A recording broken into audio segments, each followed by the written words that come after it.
नमस्कार। आज हम बात कर रहे हैं एक ऐसे साम्राज्य की जिसका नाम सुनते ही लगता है शान शौकत, मुगल साम्राज्य। हाँ बिल्कुल। लेकिन 18वीं सदी आते आते ये आलिशान इमारत वो दरकने लगी थी। 2 सदियों तक जिसकी तूती बोलती थी एशिया में, वो ताकत बिखर रही थी। बिल्कुल। और आज हम इसी बिखराव को समझने की कोशिश करेंगे। ये जो 18वीं सदी का भारत था, मुगल साम्राज्य का पतन, और कैसे कैसे इसी दौर में जो क्षेत्रीय ताकतें उभरीं, उन्होंने अनजाने में ही सही ब्रिटिश हुकूमत के लिए जमीन तैयार कर दी। तो चलिए शुरू करते हैं इस कहानी से कि कैसे इस महान शक्ति की पकड़ ढीली पड़ने लगी। देखिए, ये कोई एक दिन की बात नहीं थी। इसकी जड़ें तो औरंगजेब के लंबे शासनकाल, मतलब 1658 से 1707, वहीं तक जाती हैं। अच्छा। उसकी जो दक्कन में लड़ाइयां थी ना, लगातार चलती रहीं, और कुछ हद तक उसकी धार्मिक नीतियां भी।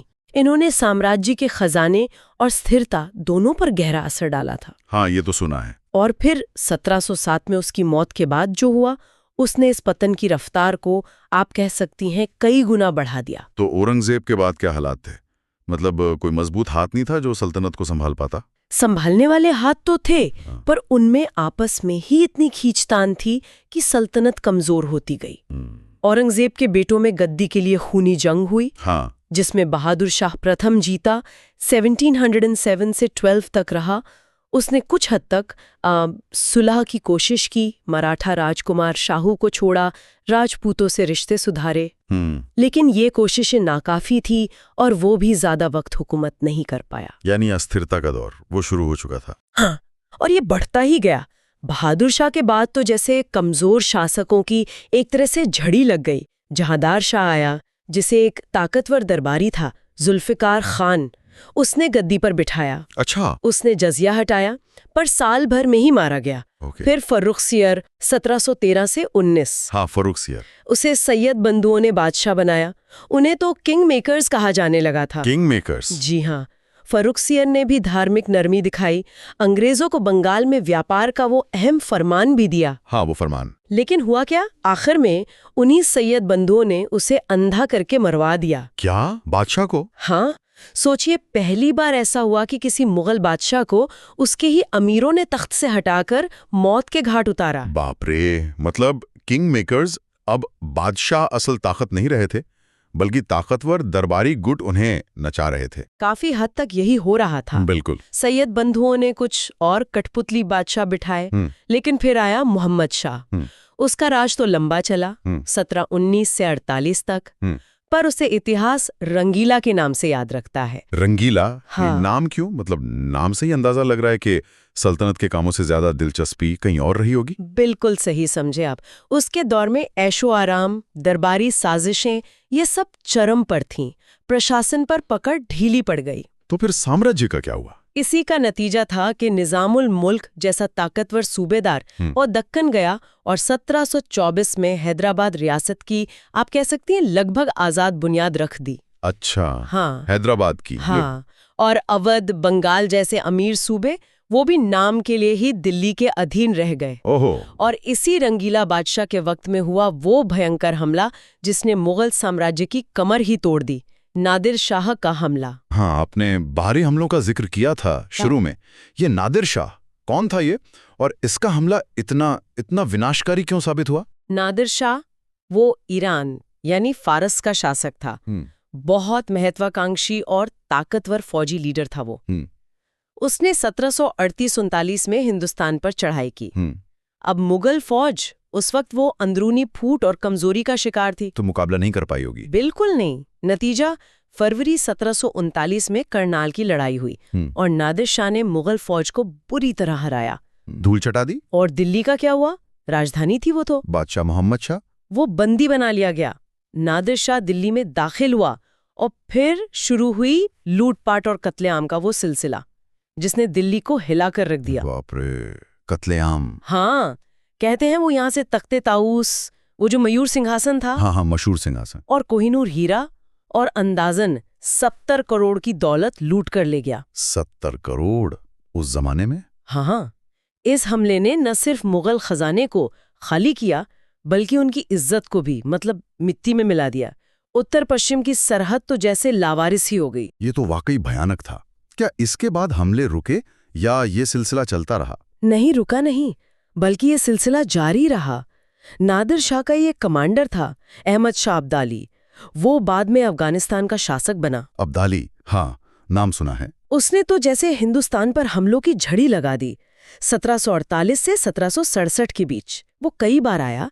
उसका निशाना अक्सर पंजाब रहता था, लेकिन 1757 में वो दिल्ली तक आ धमका और लूटपाट के। और इसी अब्दाली से पानीपत की तीसरी लड़ाई हुई थी, है ना, 1761 में? जी हाँ, बिल्कुल। 1761 में पानीपत के मैदान में अब्दाली का सामना हुआ मराठों से। मराठे वो दिल्ली तक पहुंच गए थे? हाँ, मराठे उस वक्त उत्तर भारत में अपना दबदबा कायम करने की कोशिश में थे और शायद हिंदुस्तान की सबसे बड़ी ताकत बनने की कगार पर थे। अच्छा। लेकिन पानीपत की इस तीसरी लड़ाई में अब्दाली ने उन्हें बुरी तरह हराया। ओह, तो मराठे हार गए? हाँ, ये हार मराठों के लिए एक बहुत बड़ा सदमा थी। इससे उनकी पूरे हिंदुस्तान पर राज करने की जो उम्मीदें थीं, उनको जबरदस्त झटका लगा और उत्तर भारत में एक तरह का पावर वैक्यूम यानी शक्ति शून्यता पैदा हो गई। अब्दाली का आखिरी बड़ा हमला 1767 में हुआ। ये बड़ा दिलचस्प है कि पानीपत ही क्यों? मतलब इतिहास की इतनी बड़ी निर्णायक लड़ाइयां, पहले बाबर और लोदी की, दूसरी अकबर और हेमू की, और फिर तीसरी अब्दाली और मराठों की, सब पानीपत में ही। कोई खास वजह? हाँ, इसकी कई वजह हैं। एक तो पानीपत दिल्ली के बहुत करीब है। हाँ। और दिल्ली उस वक्त सत्ता का केंद्र थी। सही। दूसरा, ये उत्तर पश्चिम से, खासकर वो जो खैबर दर्रा है, वहां से आने वाले हमलावरों की रास्ते में पड़ता था। अच्छा, रूट पर था। हाँ। तीसरा, यहाँ का खुला मैदानी इलाका, वो बड़ी बड़ी फौजों की हरकत और लड़ाई के लिए एकदम सही था। चौथा, वो शेरशाह सूरी की बनाई ग्रैंड ट्रंक रोड, अच्छा। वो भी यहीं से गुजरती थी, तो फौजों का आना जाना आसान था। अच्छा, लॉजिस्टिक्स। हाँ, और आखिर में कहते हैं इस इलाके के लोग लड़ाई का सामान बनाने में भी माहिर थे। तो इन सब बातों ने मिलकर पानीपत को, आप कह सकती हैं, जंग का एक अहम मैदान बना दिया। समझ गया। तो ये बाहरी हमले तो मुगल साम्राज्य को कमजोर कर ही रहे थे, पर जैसा आपने कहा जड़ें और गहरी थीं।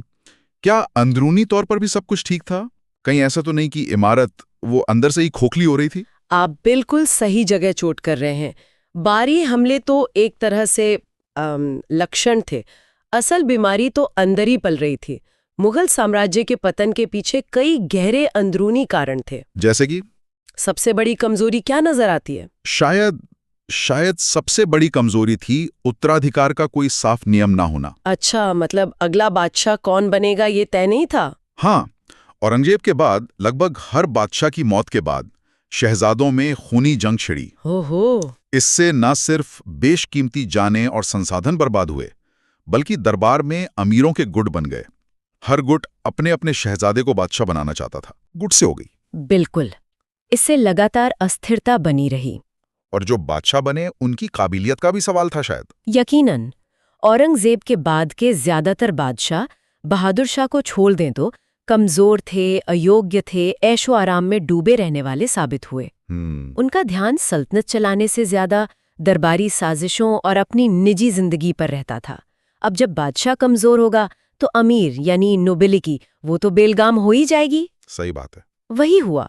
अमीर वफादारी भूलकर अपनी ताकत और दौलत बढ़ाने में जुट गए। आपने दरबारी गुटबंदी की बात की, क्या इसका असर सेना पर भी पड़ रहा था? मुगल सेना तो बहुत ताकतवर मानी जाती थी। हाँ, मानी जाती थी, लेकिन अब वो भी कमजोर पड़ गई थी। सेना जो मुगल ताकत की रीढ़ थी, वो अंदरूनी झगड़ों का शिकार हो रही थी। कैसे?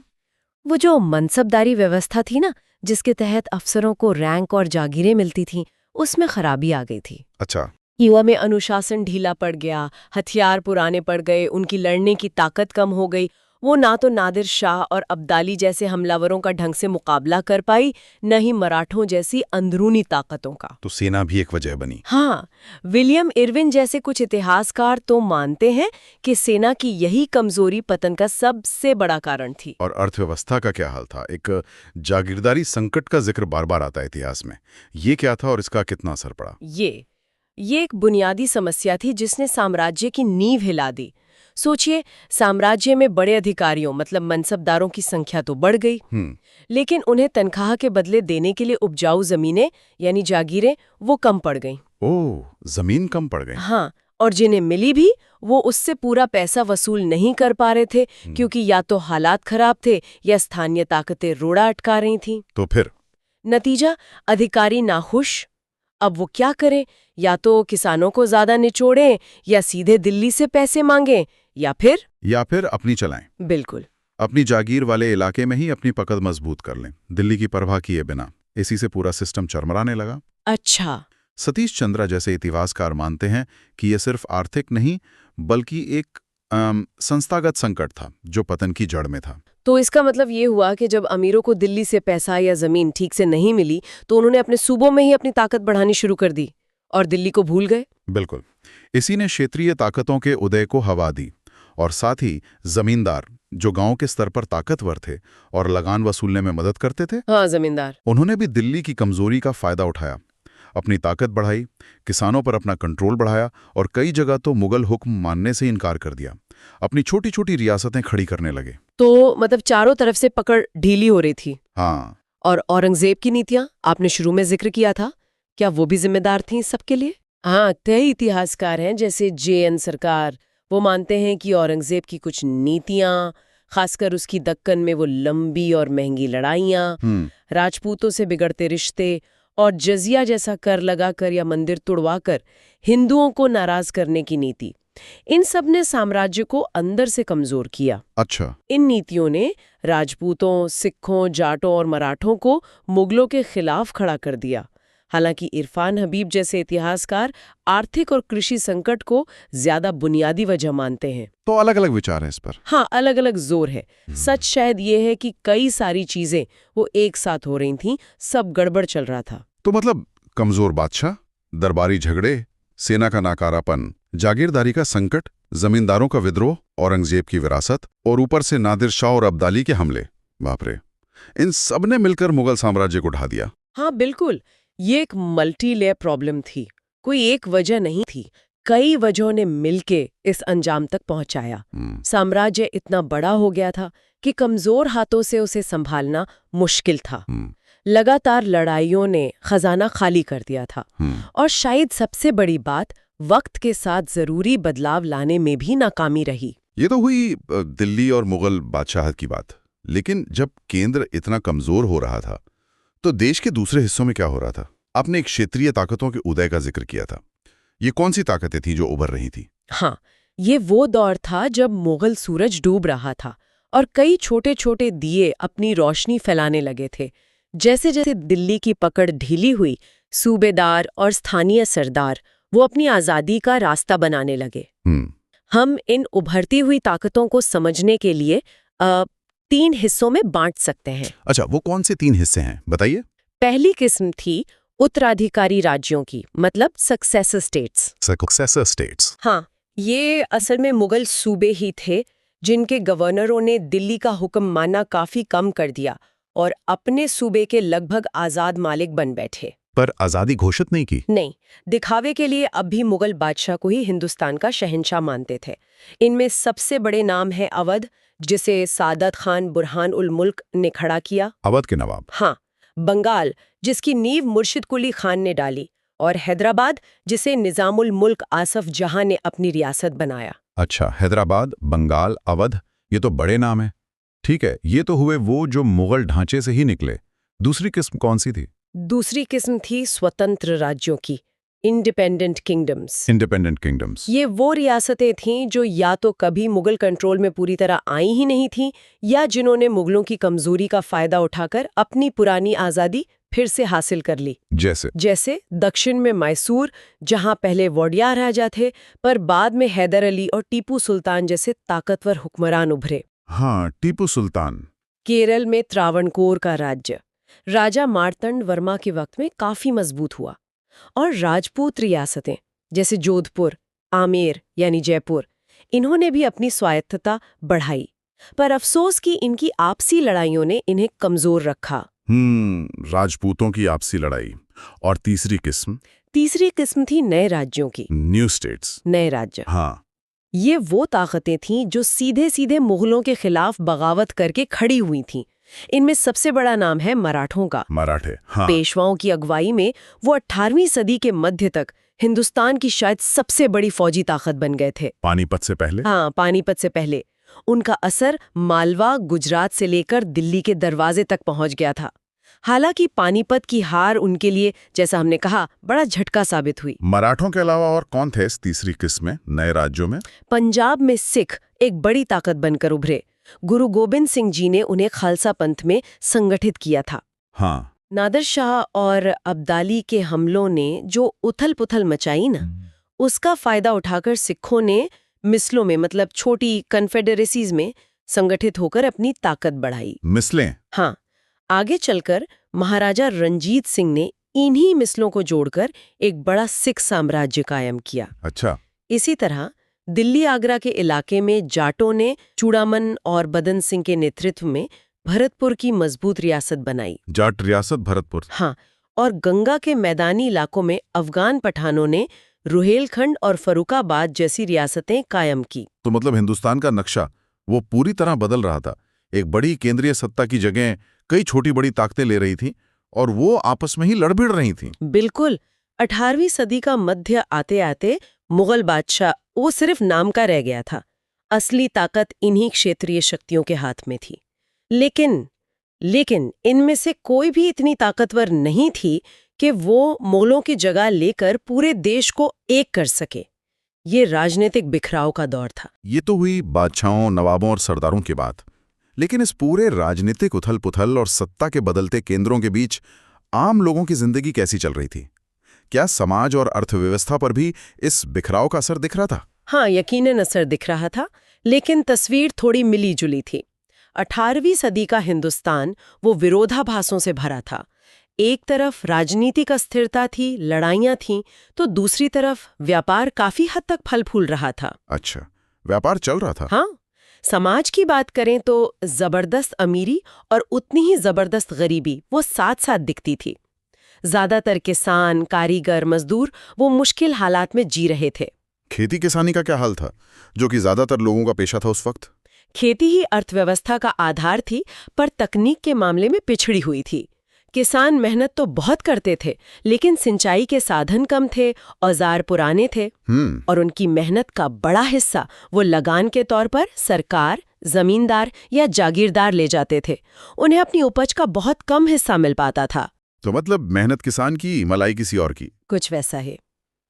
लेकिन व्यापार के बारे में तो कहा जाता है कि भारत उस समय बहुत अमीर था, सोने की चिड़िया कहलाता था। ये बात सच थी? ये बात काफी हद तक सही है, खासकर विदेशी व्यापार के मामले में।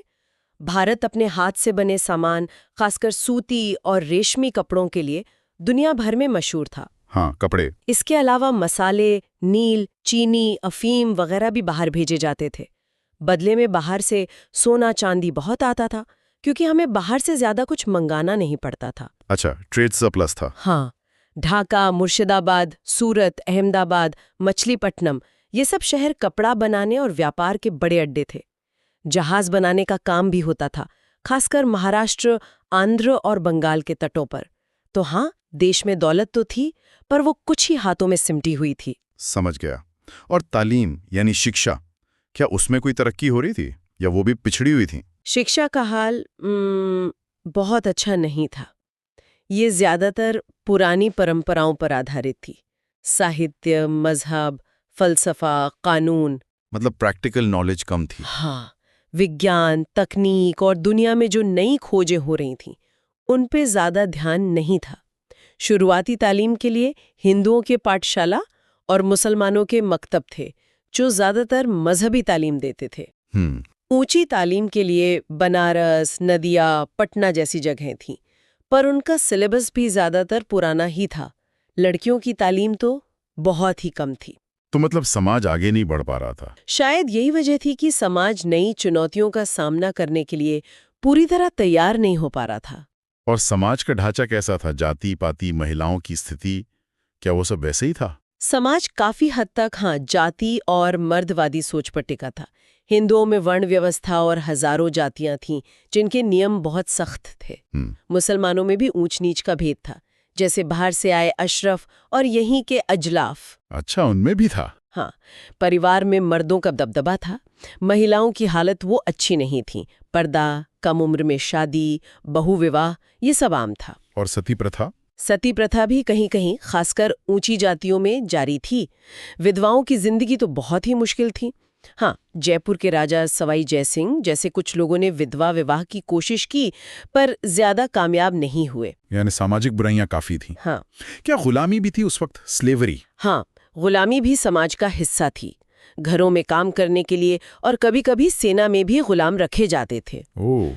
और जब यूरोपीय व्यापारी आए, खासकर पुर्तगाली, डच और अंग्रेज, तो उन्होंने गुलामों के व्यापार को और बढ़ाया। वो भारत से, खासकर बंगाल, असम, बिहार से लोगों को खरीदकर दूसरे देशों में ले जाकर बेचते थे। ये तो बहुत दुखद है। इतनी उथल-पुथल और सामाजिक पिछड़ेपन के बीच क्या कला और संस्कृति के मैदान में कुछ हो रहा था, या वो भी खत्म हो रहा था? हाँ, ये दिलचस्प है। जब दिल्ली का दरबार कमजोर हुआ, तो वहाँ के कलाकार, शायर, संगीतकार, विद्वान, ये सब रोजी रोटी की तलाश में नए सत्ता के केंद्रों की तरफ चले गए। अच्छा, माइग्रेशन हुआ। हाँ, लखनऊ, हैदराबाद, मुर्शिदाबाद, जयपुर, कश्मीर, इन जैसे शहरों में नवाबों और राजाओं ने उन्हें पनाह दी। तो कला वहां पनपी? बिल्कुल। लखनऊ में नवाब आसिफ उद्दौला ने वो शानदार इमामबाड़ा बनवाया। हाँ, बड़ा इमामबाड़ा। जयपुर के राजा सवाई जयसिंह ने, जो खुद विज्ञान में रुचि रखते थे, दिल्ली, जयपुर समेत 5 शहरों में जंतर मंतर यानी खगोलीय वेधशालाएं बनवाईं। हाँ, वो तो आज भी हैं। बिल्कुल।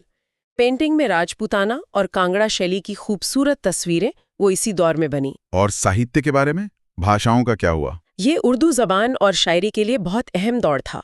मीर तकी मीर, सौदा, नज़ीर अकबर आबादी जैसे बड़े शायर इसी सदी में हुए। हाँ, उर्दू शायरी का सुनहरा दौर। हाँ, आगे चलकर गालिब भी इसी परंपरा को आगे बढ़ाएंगे। साथ ही पंजाबी में वारिस शाह ने हीर रांझा लिखी, सिंधी में शाह अब्दुल लतीफ ने सूफी कलाम कहे, मलयालम में कुंचन नंबियार ने अपनी छाप छोड़ी, तो क्षेत्रीय भाषाओं में भी साहित्य रचा जा रहा था। तो कुल मिलाके 18वीं सदी का भारत एक ऐसी तस्वीर पेश करता है जहां राजनीतिक तौर पर बिखराव है, लड़ाइयां हैं, समाज में कई तरह की समस्याएं हैं, लेकिन साथ ही व्यापार चल रहा है और कला संस्कृति भी नए ठिकाने ढूंढ रही हैं। मतलब बड़ा कॉम्प्लेक्स दौर था। बिल्कुल, ये एक बदलाव का, एक संक्रमण का दौर था। पुरानी व्यवस्था ढह रही थी, नई शक्तियां उभर रही थीं, लेकिन कोई एक ताकत ऐसी नहीं थी जो पूरे देश को संभाल सके। और इसी बिखराव और अंदरूनी कमजोरी ने वो हालात पैदा किए जिसका फायदा एक बाहरी ताकत उठाने वाली थी। चलिए आज की इस चर्चा को यहीं समेटते हैं। हमने देखा कि मुगल साम्राज्य का पतन वो किसी एक वजह से नहीं हुआ, बल्कि कई अंदरूनी और बाहरी कारकों का नतीजा था। हाँ, कमजोर बादशाह, दरबारी साजिशें, सेना की खस्ताहाली, आर्थिक संकट, विदेशी हमले, और इन सब के बीच सिर उठाती क्षेत्रीय ताकतें। और इस पूरी प्रक्रिया का नतीजा ये हुआ कि हिंदुस्तान राजनीतिक तौर पर कई टुकड़ों में बंट गया। एक महान साम्राज्य के खात्मे ने एक शक्ति शून्यता यानी पावर वैक्यूम पैदा कर दिया। सही कहा। और शायद यही वो नुक्ता है जहां हमें रुककर सोचना चाहिए। ये जो उभरती और ढहती ताकतों का नक्शा बन रहा था, ये जो अंदरूनी कमजोरियां थीं, इन्होंने आखिर कैसे एक व्यापार करने आई विदेशी कंपनी ईस्ट इंडिया कंपनी को इतना मौका दे दिया कि वो धीरे धीरे इस पूरे उपमहाद्वीप पर अपनी हुकूमत कायम कर ले। हाँ, ये सोचने वाली बात है। ये सवाल हमें उस दौर की जटिलता को समझने में और मदद करता है। खैर, इस पर शायद फिर कभी बात करेंगे।